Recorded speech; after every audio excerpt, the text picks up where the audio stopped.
the ball. Kevin Love threw his arm out. That's when Olynyk grabbed it and tried to pull him out of the way. So it wasn't like they was in the octagon like going at it UFC style. No, it was a bang bang situation, and my man's arm just came out. But it was still, man. This basketball. That still wasn't no. That was still it still wasn't legit. You just can't grab nobody's arm and yank them out the way. You know what's one? Like this is coming from the same dude that says he misses '80s basketball. Misses dudes throwing punches at each other. But we ain't playing '80s basketball. So I ain't gonna sit here and act like I realize that. But you're the dude who reminisces about that type of stuff. So to now be up in arms about this kid. This kid who obviously... But that ain't the rules right now. Two things. But that's not the rules. It was never right the rules. now. It was never the rules, for one. That's never been the rule. You could never punch a dude. But I'm saying, it was a lot of stuff that happened. It was a lot of stuff that happened back then. And none of it was rules. It just happened. That the rest, yeah. They didn't let it happen. Like Dr. J didn't punch somebody, they let it happen. It wasn't legal, but it wasn't illegal. You punch somebody, you get ejected. The only thing that wasn't happening was you weren't getting suspended back then. You were definitely leaving the ball game, though. Yeah, but they knew, but people knew that. Because the team was gonna get fired up. But you could shoot somebody a bow though. You could shoot some nasty bow, and the rest was like the man has said that he didn't mean to do it, and no one like you're the last person on that island who even you and Kevin Love are on the island by yourself who believe this man. I don't even think Kevin Love believes it anymore. Well, that's fine, but I'm saying, but Kevin Love done for the season. It's a chance that, that injury might keep the Cavaliers from, making it to the championship or winning the championship. Like, hell yeah, I won't want to speak to him right now either. We'll talk in June, baby. All right, I guess. It's just, Yeah, we ain't got to talk right now. I just believe people should be adults. Because guess what? I shouldn't be at home. I shouldn't be at home like you at home. I should be playing ball. Many people can say what that. I'm saying? So, yeah. Many people can say that stuff. It's people are hurt all through the playoffs. Now what we're talking about is just a matter of how they've been hurt. Mike Conley's been at home. Chris Paul hadn't played yet in the second round. Guys get hurt. You play a sport. You play a professional sport. Guys get hurt. It happens. I know they get hurt. Come on, man. I know they get hurt. So why is Kevin Love crying in his beard then? If he don't want to talk, he ain't got to talk. You got no argument with me about that. But don't tell me it's because you're focused on getting well. Because you talking to this dude has no hindrance on you getting well at all. That's bull. See, that's where I draw. When you try to BS me, nah, I'm off that immediately. You definitely won't get me to vouch for you. Just say what it is. If you just say because if it's me, I'm gonna say no. I'm gonna be an a-hole on this one. Okay, you know I'm not gonna argue with that. Anybody who just chooses to be an a-hole, by all means, go for it. Cool. But don't try to sell it as, yeah, my focus is elsewhere. Shut up. You sound like a girl now. Yeah, you sound like a woman. You know what I mean? His focus is elsewhere. Rehabbing. He ain't doing no rehab now. He just had surgery. Rehab don't start yet. He just had surgery. Mentally. Get out he got to get well. He a free agent after this. He got that. He don't have to be a free agent after this. That's if he opts out. He don't have to be a free agent after this. He can still play under the current contract. By the way, this is the Sports Kings podcast. I'm Big Mike. He's Rob Calloway. Spreaker.com is where we're being heard. And we're on Twitter, Instagram, and Facebook at Sports Kings Live. The email address, sportskingslive@gmail.com. Moving on to the late game last night, a 109-115 victory, comeback victory as well by the Rockets over the L.A. Clippers. That series is now tied 1-1. I told you guys, man, second round was going to be where it was at. We're going to get some series here in the second round. We got treated with one as far as that Spurs thing went, but for the most part, we're going to get ourselves some series here in the second round. Last night, Blake Griffin, he gave us the old Patrick Ewing, man. He Patrick Ewing me, and if you don't understand what I mean by Patrick Ewing was to me, he was infamous for giving you 28 points in the first quarter, in the first half, and then the in-game box score, he had 34. What the hell happened, Patrick? He was on pace for 50 points. How did you end up with 34? Blake Griffin gave us one of those last night. And I did actually stay up and watch this whole game because I found it very, very entertaining. Although I was super duper tired. I stayed up and watched the rest of it. Blake Griffin had 26 points in the first half, and then Kevin McHale was like, let's think about this. The other guy who's real good is over there on the bench. Why not double team the ginger here? And he did. And that put the pressure on guys like Austin Rivers and J.J. Redick and my guy Jay Crossover. And they just didn't answer, to put it plain and simple. What did I write down here? Between Redick, Crawford, and Matt Barnes, old light-skinned toughness himself, Matt Barnes, 37 points on 11 for 38 shooting. That's not going to get it done, is it? Crossover himself, 6 for 21.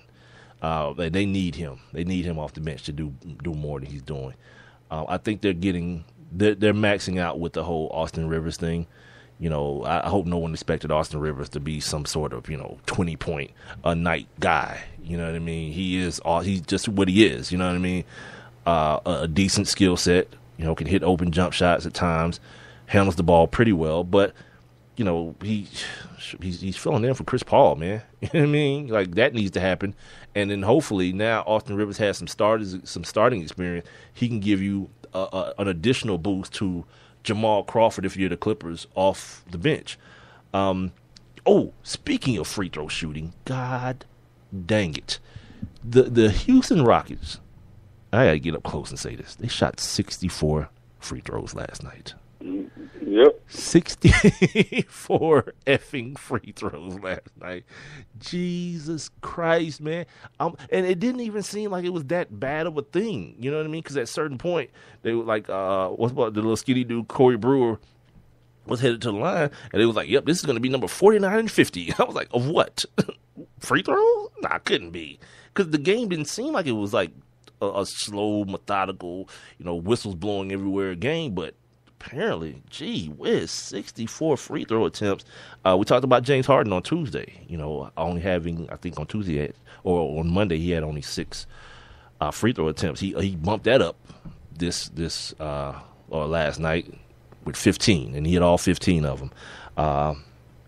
My guy DeAndre at one point, Rob, was 4 for 4 from the line, and I felt so good. But then the late game situation came, and of course, those kind of hackers. Yeah. They hack. Yeah, he got 2 more, and he blew both of those, and Doc was like, yeah, come over here and sit down with me while I wait on this 2-minute mark to hit. You come on over here and sit down. They pulled the whole hack situation with Dwight, and he didn't fare as well. Where are his numbers here? God. Oh, yeah, here they are. 8 for 21 from the free throw line. There you go, Dwight. That's the Dwight I know and love. He played well, though. 24 points, 16 rebounds, and 4 blocks. So him and DeAndre, man, I love seeing that matchup now because those dudes are, when the opportunity presents itself and guys ain't running down the court shooting threes, man, those dudes are on the block battling, man. They're blocking each other's shots. They're getting and ones on each other. Dwight's catching alley-oops. DeAndre's catching alley-oops. Mm-hmm. It's a very, very nice matchup if you appreciate that type of thing, man. I know everyone, not everyone does because the league is kind of transformed into a more of a jump shot, jump shooting situation. Real quick, I'm sorry, ladies and gentlemen, I think this just happened. Did it just happen? Alex Rodriguez just passed Willie Mays for number 4 on the all-time home run league. It's kind of crazy to do that on a podcast, but yeah, I looked up and I saw A-Rod going deep against the Baltimore Orioles, man, but it's going to be another issue now. Got to get paid that $6 million. And it's like, God, think about the amount of money. And we'll get back to basketball here in a second, but think about the amount of money that the Yankees saved by him being suspended last year. They can't come off $6 million just to make this thing go away. You know what I mean? Right. It's kind of just like breeze past it, man. Just like, all right, dog, just send him a text message. Like, hey, check your direct deposit, my dude, and just keep it moving. You know what I mean? You got to celebrate it. You ain't got to stop the game and give that dude the ball and all this kind of craziness. Just kind of like, check your direct deposit and keep moving. And God, now as we're doing this, your boy Tom, I think Tom Terrific is coming to the podium. I'm gonna go to this here in a second because how much time we got? We got 20 minutes. So when Tom Terrific gets to the podium, I'm gonna go to it for a second. Coming to the podium, Tom Brady. Yeah, he's at Salem State. Yeah, Salem State. He was already scheduled to speak tonight. As you can see, as I can see, the room is pretty packed with people. Oh, he must be walking in because they clapping. Everybody clapping. He must be walking in. They acting like Benny Hill that walked in. He's not gonna say anything. I can guarantee he's not going to mention anything about this deflate situation. But your man, look who's there. So Floyd, he always asks Floyd the most stupid questions, and Floyd just keep on moving. He always just disrespect that dude off the rip. Actually, I'm not gonna go to this because he's not gonna say anything. Tom's not gonna say, and if he does, we'll put it. Well, actually, now that you say that, actually, Jim Gray got some good stuff from Floyd. Floyd calling Manny a coward, saying he not gonna give him a rematch now, and I get, my opinion is him selling the fight, but yeah, I'm definitely. He said that. What did he say? Oh my God! All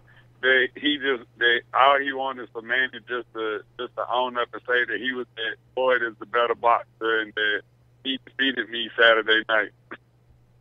Yeah, that's something that I'm not doing anymore. I'm not talking about this fight anymore. That supposed fight, yeah, I'm not doing that anymore. So speaking of the NBA playoffs. Back to this Clippers-Rockets game. Like I said, 115, in the favor of the Houston Rockets. James Harden turned it on in the fourth quarter.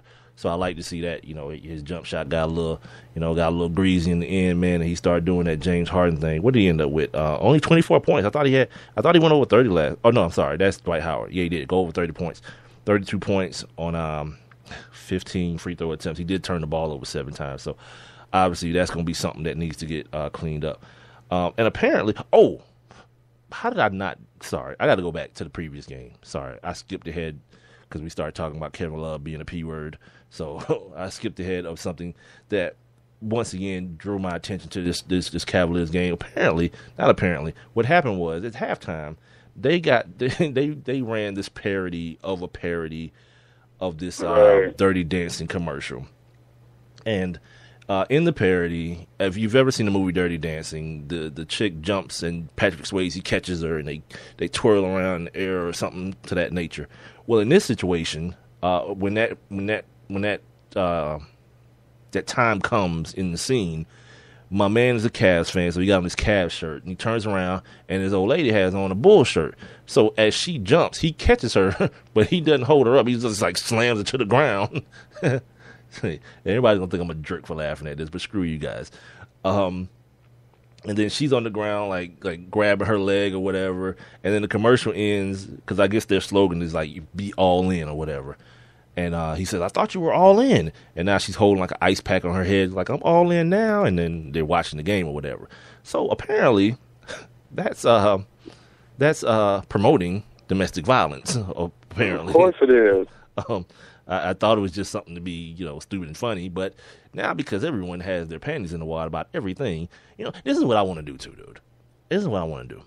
I want to talk to someone, and I'm serious about this. I want to talk to someone that has definitely, 2 people. A woman who's been a victim of domestic violence, and a man who's committed domestic violence, and ask them about stuff like that. Like, okay, if you're a dude who beats his woman, you think a silly skit like that, it has some sort of effect on you wanting, like you see that skit and it's like, yeah, I hadn't beat Jacqueline up in a while. Maybe I should go do it now that I've seen this skit at the Cavs game. Or if you're a woman and you see that and you've been through that, does it really resonate to you? Like, because that's a very unlikely scenario. That that you're in, like your woman's in the kitchen and you're talking about the Cavs, and then this song comes on and it's like, yeah, that's our song, and then you reenact the scene and then you just start slamming her on the ground. It's like we gotta be able to differentiate what is from what's not. You know what I mean? And it's getting to the point where it's getting so ridiculous. Every day you turn around, somebody's apologizing for somebody because someone says, you know what, I think I should be offended by that. I'm not sure, but it looks like I should be. So guess what? I am. I'm offended by that. And you talk yourself into being offended by something. And because now we have Facebook and Twitter and Instagram, now when you get offended about it, you can tell your 12 followers that you're offended, and they can tell the 20 people that follow them that they're offended. And now all of a sudden, everybody that feels guilt, they feel like the guilt is on them, that if you're not offended, something's wrong with you and you must love to see women get beaten. No, I don't. Right. I don't. But, I laughed when I saw it. You know, and then immediately